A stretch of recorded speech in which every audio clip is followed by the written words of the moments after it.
Hello बच्चों, चलिए प्रश्न को पढ़ते हैं। निम्न बहुलकों को श्रृंखला वृद्धि तथा पद वृद्धि बहुलकों में वर्गीकृत कीजिए। तो आइए बच्चों, मुख्य अवधारणा को समझते हुए हम इस प्रश्न को हल करते हैं।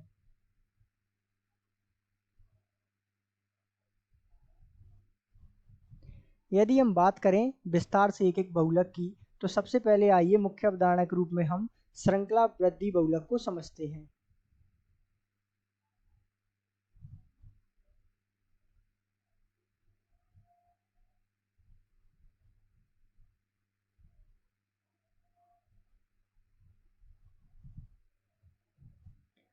तो ये बहुलक के अंतर्गत क्या होता है?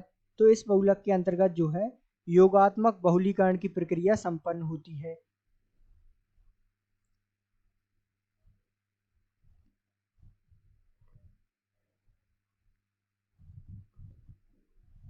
अर्थात इसमें जो है असंतृप्त एकलक इकाइयां मिलकर बहुलक का निर्माण करती हैं।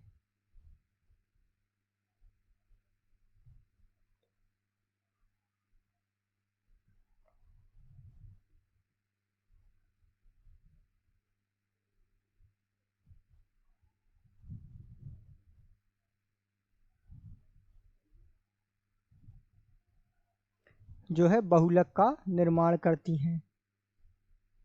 यदि हम इसके उदाहरण देखें तो श्रृंखला वृद्धि बहुलक के उदाहरण क्या क्या हो जाएंगे?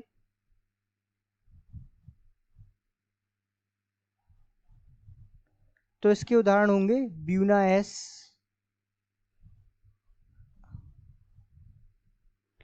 इसी प्रकार पॉलीविनाइल क्लोराइड अर्थात पीवीसी। तो इस प्रकार जो है असंतृप्त एकलक इकाइयां जिनमें होती हैं वो किसके उदाहरण के अंतर्गत आता है? तो वो होते हैं श्रृंखला वृद्धि बहुलक। ठीक है, तो जिनमें योगात्मक बहुलीकरण होता है।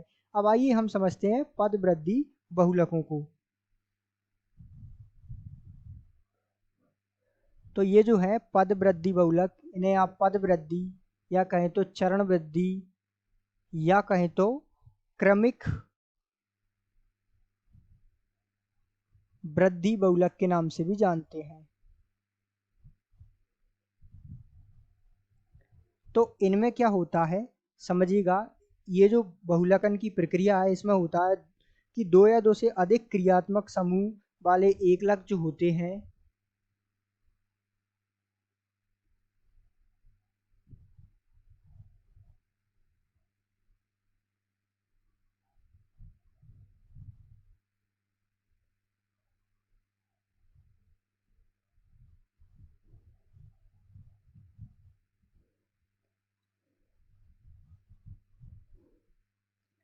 जो एकलक होते हैं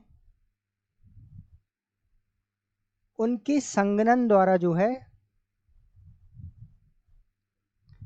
पद चरण या क्रमिक वृद्धि बहुलकों का निर्माण होता है।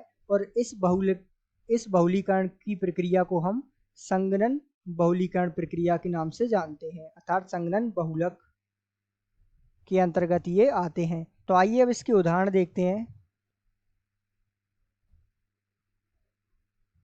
कि पद चरण या क्रमिक वृद्धि बहुलक के उदाहरण क्या होंगे। तो नाइलॉन 66,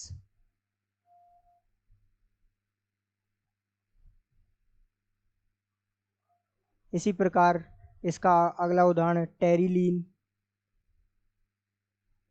तो इस प्रकार जो है पद चरण या क्रमिक वृद्धि बहुलक होता है। तो इस प्रकार आप श्रृंखला वृद्धि बहुलक तथा पद वृद्धि बहुलकों को समझ सकते हैं और उनके उदाहरणों को जान सकते हैं। तो आशा करते हैं आपको समझ आया होगा। धन्यवाद।